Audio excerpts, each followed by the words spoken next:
अब ने फायरिंग की यूपीएसटीएफ के अधिकारियों के ऊपर। जवाबी कार्रवाई में अनिल दुजाना ढेर हुआ है। अब जैसे जैसे ये खबर डेवलप होगी उसके बाद जानकारी हासिल होगी कि स्कॉर्पियो कार में अनिल दुजाना के अलावा और कौन कौन से थे उसके साथ। उसके पास हथियार तो जरूर थे क्योंकि उसने यूपीएसटीएफ के अधिकारियों पर फायरिंग की है। लेकिन मौजूद है, स्थानीय पुलिस की टीम भी मौजूद है और यहाँ पर एक गाड़ी भी आप देख पा रहे हैं। इसके बारे में विस्तार से जानकारी हम आपको देंगे कि क्या इसी गाड़ी से अनिल दुजाना भागने की कोशिश में था जब वो एनकाउंटर में ढेर हो गया। जैसा कि जानकारी हमारे सहयोगी दे रहे कि एक बहुत बड़ी वारदात को अंजाम देने की फिराक में था, प्लानिंग कर रहा था अनिल दुजाना और ये जानकारी यूपीएसटीएफ को लग गई थी, यूपी पुलिस को लग गई थी, जिसके बाद लगातार यूपीएसटीएफ इसके पीछे पीछे थी और ये कहाँ किस बदमाश से मिल रहा है, कहाँ मीटिंग्स कर रहा है, हर एक जानकारी यूपीएसटीएफ को थी। और आज जब इसकी घेराबंदी हुई इसी इलाके में, मेरठ का ये इलाका, जहां पर इसने पुलिस टीम पर फायरिंग की, जिसके बाद पुलिस टीम ने भी जवाबी कार्रवाई की और ढेर हो गया। ओपी सिंह जी, लोकेशन भी हमारे दर्शक इस वक्त देख पा रहे हैं जहां पर ये एनकाउंटर हुआ। जो सवाल था मेरा आपसे कि कितना मुश्किल होता है इस तरह के ऑपरेशन को अंजाम देना। देखिए, बहुत बड़ी चुनौती रहती है पुलिस के लिए, किसी भी पुलिस के लिए बहुत बड़ी चुनौती है कि किसी भी गैंगस्टर का या कोई खूंखार अपराधी हो, हत्यारा हो, उन सबों को पुलिस मुठभेड़ में मारना। एक्चुअली पुलिस मुठभेड़ जो है वो जब उस पर पुलिस पर अटैक होती है तो पुलिस वाले उसके जवाब में गोली चलाते हैं। अनिल दुजाना पिछले 4-5 सालों से बहुत ही एक्टिव रहा है और मुझे याद है कि उत्तर प्रदेश की पुलिस इसके पीछे कई दिनों से लगी हुई थी और क्रेडिबल इंफॉर्मेशन के आधार पे, उसके रियल टाइम बेसिस पे उसके मूवमेंट्स को ट्रैक करते हुए एसटीएफ को ये सफलता मिली होगी। और जैसा कि आपने बताया कि एक बड़े अपराध के अंजाम में बड़ा अपराध कोई करने जा रहा हो तो उसका लीड कुछ मिला होगा उत्तर प्रदेश पुलिस को और एसटीएफ को, और उसी लीड के आधार पर डॉट्स को आगे बढ़ाते हुए हमें लगता है कि ये सफलता मिली होगी। और अनिल दुजाना ऐसे भी, उसके खिलाफ गैंगस्टर एक्ट में भी कई कार्रवाइयां हुई हैं, उसके करीब 2 करोड़ से ज्यादा की संपत्ति उसकी सीज की जा चुकी है और उत्तर प्रदेश पुलिस बहुत दिनों से इसके पीछे लगी हुई थी। तो निस्संदेह एक बहुत ही सफलतापूर्वक ये काम हुआ है। ओपी जी, एक वक्त था जब साल 2012 में बुलेट प्रूफ जैकेट पहनाकर इसको पेश करने के लिए कोर्ट में ले जाया जाता था। इतनी ज्यादा रंजिश इसके दूसरे गैंगों से रहती थी। ये बात सही है, उत्तर प्रदेश में गैंग राइवलरी हमेशा रहा है। अगर आप महेंद्र फौजी से लें, महेंद्र फौजी का इनकाउंटर 1994 में ऐसे थे, सुंदर भाटी और ऐसे कई गैंगस्टर्स थे जो एक दूसरे से लड़ते थे। और यही कारण है कि लोगों को प्रोटेक्ट करने के लिए कि विटनेसेस या अक्यूज प्रोटेक्ट हो, और प्रोटेक्शन इसलिए कि उनसे बहुत सारी इंफॉर्मेशन मिल सके। एक जमाना ऐसा था अनिल दुजाना को बुलेट प्रूफ जैकेट में ले जाया गया, ये बात सही है, लेकिन आज ये स्थिति है कि सारे जितने भी गैंगस्टर्स हैं, जितने भी हेनस क्राइम करने वाले अपराधी हैं, वो सब या तो अंडरग्राउंड हो गए हैं और यदि ओवरग्राउंड भी हैं तो उनकी इंफॉर्मेशन के बारे में पुलिस जो है ट्रैक करती रहती है। तो मैं समझता हूं अनिल दुजाना भी उसी प्रकार का एक अपराधी था जो आज मारा गया और उससे उसके खिलाफ जितनी भी कार्रवाइयां हुई हैं, उसके खिलाफ जैसे मैंने पहले कहा कि 65 से अधिक मुकदमे हैं, तो निस्संदेह उन मुकदमों का अब हश्र यही होगा कि जितने भी गैंगस्टर्स हैं। ओपी सिंह जी, एक आखिरी सवाल कि अब जिस तरह से एक के बाद एक गैंगस्टर ढेर किए जा रहे हैं या फिर उन्हें लंबी बड़ी सजा हो रही है, चाहे वो किसी भी वर्ग से हो, इसके पीछे क्या वजह यही है कि अब पुलिस को खुली छूट मिली है, बिना किसी का पक्ष लिए हर एक बदमाश के खिलाफ एक्शन लेने की छूट है? ये देखिए, हर एक बदमाश के खिलाफ पुलिस को छूट है, छूट या आप मत कहिए, स्वतंत्र है, फेयर है, स्वतंत्र है, इंडिपेंडेंट है। पहले के जमाने में पॉलिटिकल तो इस वक्त की सबसे बड़ी खबर आपको बता रहे हैं, गैंगस्टर अनिल दुजाना मार गिराया गया है एनकाउंटर में। पश्चिमी यूपी का कुख्यात गैंगस्टर उसे कहा जाता था और 62 से भी ज्यादा मुकदमे उसके ऊपर दर्ज थे। अलग अलग मामलों में उसके ऊपर केस दर्ज थे, जिसमें 18 आपको बता दें कि हत्या के मामले दर्ज थे और आज करीब 2:30 बजे दोपहर को उसका एनकाउंटर हुआ है। इस वक्त की सबसे बड़ी खबर आपको बता रहे हैं। आनंद तिवारी मेरे सहयोगी लगातार मौजूद है। आनंद तिवारी, एक ऐसा गैंगस्टर, एक ऐसा माफिया, जब उसे कोर्ट में पेश किया जाता था तो बुलेट प्रूफ जैकेट पहनाई जाती थी। 2012 में उसकी गिरफ्तारी होती है और अभी हाल फिलहाल में जिस तरीके से लगातार कई टीमें उसकी दबिश देती हुई नजर आ रही थी, तलाशी अभियान लगातार जारी था, लेकिन अब यह जानकारी मिल रही है कि एक बड़ी वारदात को अंजाम देने की फिराक में था वो। जी देखिए, बिल्कुल न्यूज 18 इंडिया को जो जानकारी मिली है कि अनिल दुजाना जो है वो नेपाल भागने की फिराक में था। इसके अलावा स्कॉर्पियो गाड़ी में वो सवार था जब उसे वहां पर घेराबंदी करके ट्रैप किया गया और उसके बाद वहां पर एक इनकाउंटर हुआ जिसमें अनिल दुजाना को ढेर कर दिया गया है। बता दें कि उसके पास से कुछ हथियार और कार्टेजेस जो हैं वो भी बरामद किए गए हैं। एसपी लेवल के जो अधिकारी हैं वो इस वक्त जो क्राइम स्पॉट है वहां पर मौजूद है। फॉरेंसिक टीम को वहां पर बुलाया गया है। बता दें कि अनिल दुजाना सुंदर भाटी गैंग का राइवल था। उससे सुंदर भाटी गैंग की काफी पुरानी दुश्मनी थी। AK-47 से उसने सुंदर भाटी के ऊपर हमला भी किया था जिसके दौरान सुंदर भाटी की जान बच गई थी।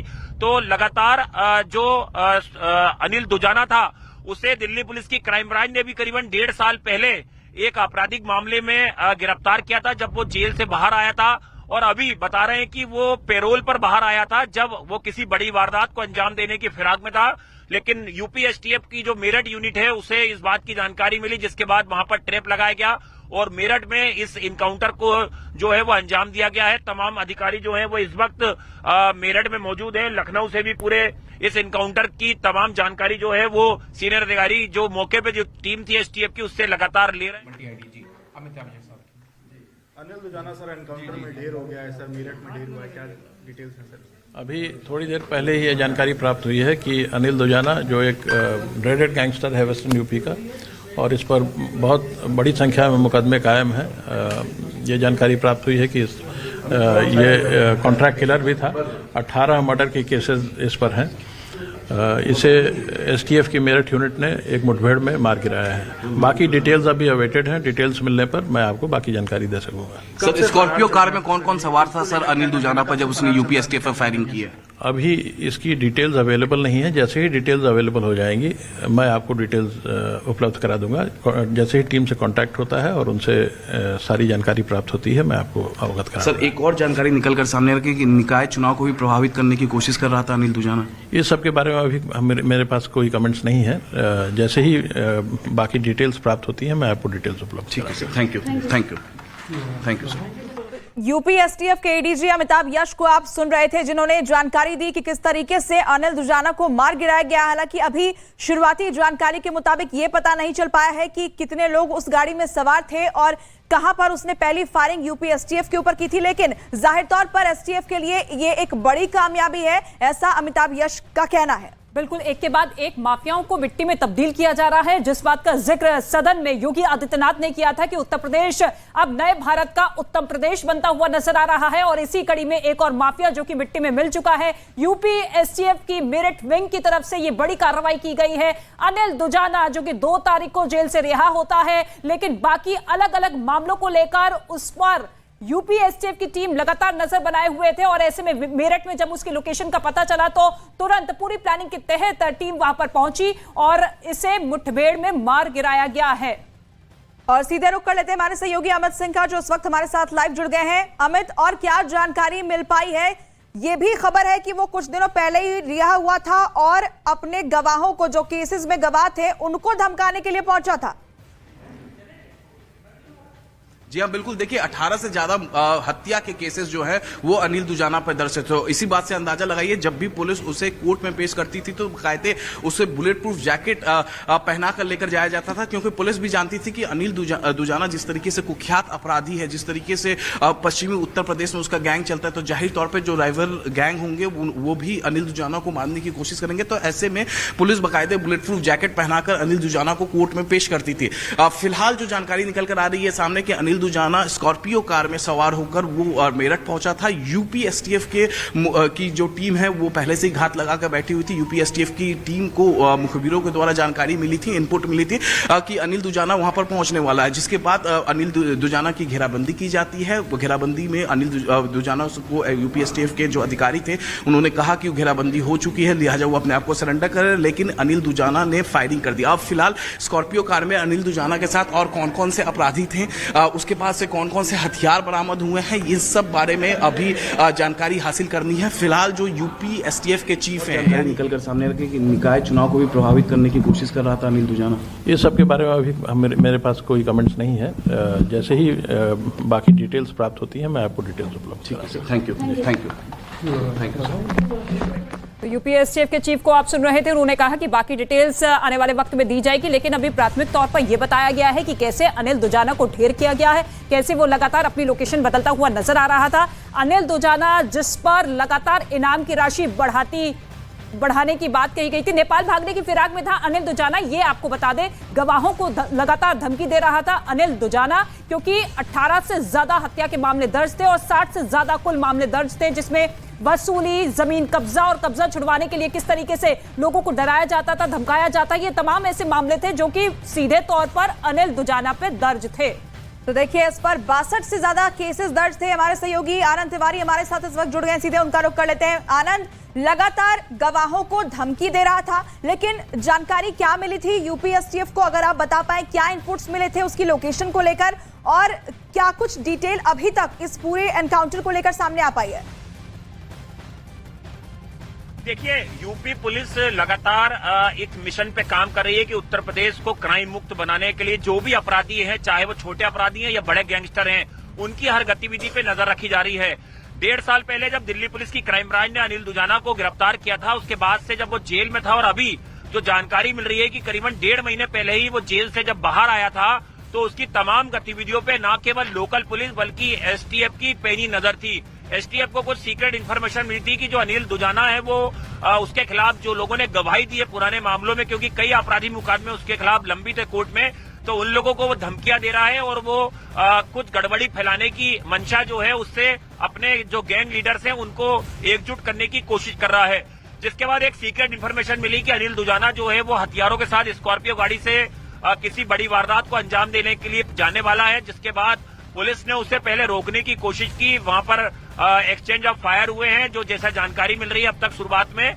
हालांकि कुछ देर के बाद ऑफिशियल जानकारी आएगी और वहां पर इनकाउंटर में अनिल दुजाना को ढेर कर दिया गया है।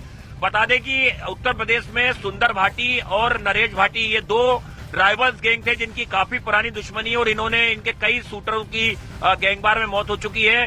तो अनिल दुजाना जो था वो नरेश भाटी गैंग से ही ताल्लुक रखता था। नरेश भाटी का एक तरीके से राइट हैंड था। नरेश भाटी की हत्या करा दी गई थी सुंदर भाटी गैंग की तरफ से, और सुंदर भाटी का जानी दुश्मन था अनिल दुजाना, जिसके ऊपर कई मुकदमे दर्ज थे। तो लगातार इन दोनों गैंग्स पर यूपी एसटीएफ की नजर थी और जिस तरह से हाल में क्राइम ब्रांच ने 1.5 साल पहले जब अनिल दुजाना को गिरफ्तार किया था, उस दौरान भी ये जानकारी निकल के सामने आई थी कि वो लगातार अपने गैंग मेंबर पर अटैक कर सकता है या उत्तर प्रदेश में कानून व्यवस्था को खराब करने की कोशिश कर सकता है। जो हथियार गाड़ी से मिले हैं वो इस बात का सबूत है कि जेल से बाहर आने के बाद जो जानकारी मिल रही है कि जमानत पर वो बाहर आया था, उसके बाद भी लगातार वो अपराध की दुनिया में सक्रिय था और किसी बड़ी वारदात को अंजाम देने की फिराक में था, जिसके चलते ही यूपी एसटीएफ ने एक पूरा ये एक प्लान बनाया कि किस तरह से उसे रोका जाए और वहां पर है वेस्टर्न यूपी का, और इस पर बहुत बड़ी संख्या में मुकदमे कायम हैं। ये जानकारी प्राप्त हुई है कि ये कॉन्ट्रैक्ट किलर भी था। 18 मर्डर के केसेस इस पर हैं।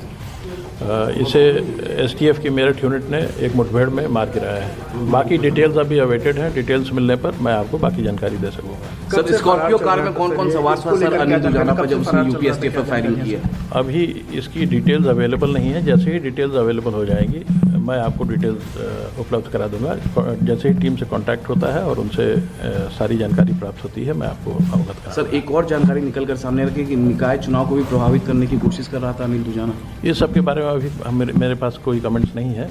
जैसे ही बाकी डिटेल्स प्राप्त होती हैं मैं आपको डिटेल्स उपलब्ध करा दूंगा। Thank you, thank you. तो शुरुआती तौर पर यूपी एसटीएफ की तरफ से यह कहा गया है कि अनिल दुजाना जो कि कॉन्ट्रैक्ट किलर था, 18 हत्या के मामले दर्ज थे, 62 से ज्यादा उस पर मामले दर्ज थे और ऐसे में जेल में रहेगा, क्योंकि 2012 में जेल की सलाखों के पीछे रहा और जेल में रहकर ही अपने गैंग को पूरी तरीके से चलाता था। लेकिन अब पूरी योजना के तहत, पूरी प्लानिंग के तहत एक बड़ी वारदात को अंजाम देने की फिराक में था। क्या था उसका मकसद, क्या प्लानिंग थी, इस पर अभी यूपी एसटीएफ की तरफ से और डिटेल्स दी जाएगी कुछ ही देर में। लेकिन फिलहाल अनिल दुजाना जो कि पश्चिमी उत्तर प्रदेश में आतंक का खौफ था, अब वो ढेर किया जा चुका है। स्कॉर्पियो गाड़ी में उसको ढेर किया जा चुका है, जो कि अपने साथियों के साथ कहीं जाने की फिराक में था। हालांकि उस गाड़ी से कुछ हथियार भी बरामद किए गए हैं। लेकिन इस वक्त की बहुत बड़ी खबर आपको बता रहे हैं, पश्चिमी उत्तर प्रदेश का एक और माफिया जो कि मिट्टी में तब्दील किया जा चुका है। हालांकि योगी आदित्यनाथ लगातार इस बात पर जोर देते रहे हैं कि उत्तर प्रदेश को अपराध मुक्त बनाना है। और देखिए, इस वक्त वो पहली तस्वीर हम आपको दिखा रहे हैं। मुठभेड़ के बाद, एनकाउंटर के बाद की ये पहली तस्वीर जो है वो सामने आई है। गैंगस्टर अनिल दुजाना मारा गया है यूपी एसटीएफ के साथ मुठभेड़ में, और उसके बाद की ये पहली तस्वीर आप देख रहे हैं न्यूज 18 इंडिया पर। इस वक्त हम आपको ये तस्वीर दिखा रहे हैं। इस मुठभेड़ के एनकाउंटर के बाद की ये पहली तस्वीर जो सामने आई है वो न्यूज 18 इंडिया आपको दिखा रहे हैं। अनिल दुजाना जो कि कुख्यात था, गैंगस्टर था, उसे ढेर कर दिया गया है। आप सोचिए 18 से ज्यादा उस पर हत्या के मामले दर्ज थे। किस तरीके से उसका खौफ था कि जब वो जेल से कुछ दिन पहले छूटा भी तो उसके बाद भी अपने केस के जो गवाह थे उनको जाकर वो धमकी दे रहा था। इस 1.5 महीने के बीच में ही उसने लगातार प्लानिंग भी कर ली थी।